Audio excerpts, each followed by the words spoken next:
contractors and quality of work. Okay, so I'll move on to the next question now. And Daryl, thank you for sharing your previous response because it actually ties in with this one. It was a bit sad for me to hear that you had to let go of a contractor in Scotland, but I think for the customer's benefit, it's probably in our best interest that you did that if things were not going as you would expect them to. So could you elaborate on this a bit more for the customer? How exactly does Sanctuary monitor the quality of a contractor's work? What happens when the standards aren't met or work has to be redone? How are residents aware of this approach? Yeah, thank you, Melissa. I would love to be able to self-deliver all of the work, and so that when someone is knocking on one of a customer's front door, they're wearing a Sanctuary badge. That would be the best outcome for me.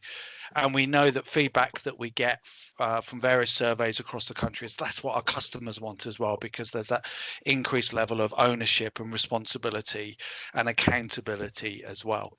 But we just know that's not practical. So as I mentioned earlier, we deliver about 350,000 responsive repairs a year. 280,000 of those are delivered by our own teams, but that still leaves about 70,000 jobs that are delivered by contractors, and that's partly down to the volume of work or maybe the complexity, because there's some types of work that for various reasons we're always going to have to send a specialist to. So we've changed the way in which we manage contractors. We've got much better control over the quality of the work. But it's really key for me, and I'll say this at the beginning of my responses. If you're not happy with the quality of the work that's been delivered by, whether it's be one by my own team or whether it be a contractor, do let us know as quickly as possible, because then we can rectify it very quickly. And that's really key for us, is we can then feed it back to the contractor very quickly and they can come back and rectify it. Or if you're not comfortable with it, we can always send one of our own engineers in to rectify it. And we're managing the performance with them much more regularly, having regular monthly meetings with them.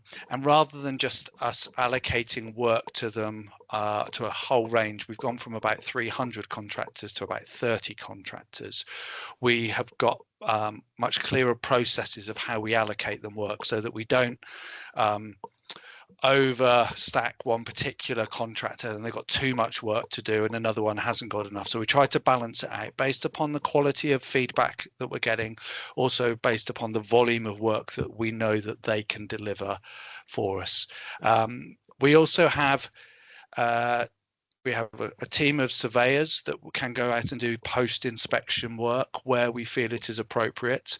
Now, that could be based upon potential customer requirements. It could be based upon the complexity of work. But we can offer that for anybody and everybody, but we realize that could mean a follow-up visit where you may have to stay in so we can knock on the door, and I realize that doesn't work for a lot of people. So that's where I really am keen to get the feedback directly from customers, and then we can feed that back via our supply chain teams to engage with them.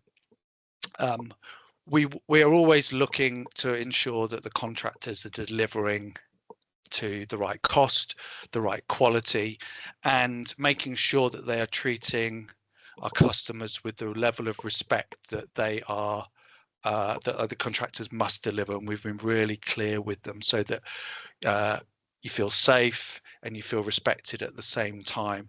And also when they leave the property, it's clean. They don't leave a mess.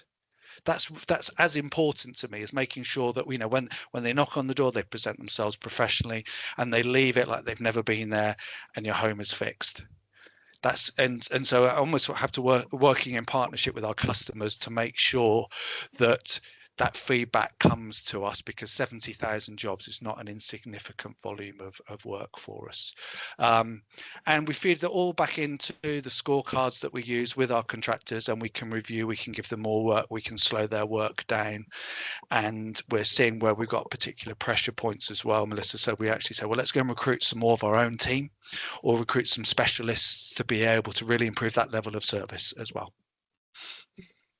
Thank you so much. I especially loved your point about encouraging customers to feedback the process and how it's gone. I remember receiving a survey sometime. I have received a couple of them, and I'm more tempted to respond when it's especially good or things have not gone as I have expected them to be. But I think that the balance is really important. We need to always report so that you have a better picture of how well a contractor is doing. So with that, I will hand over to Darren for the next question. Thank you, Daryl.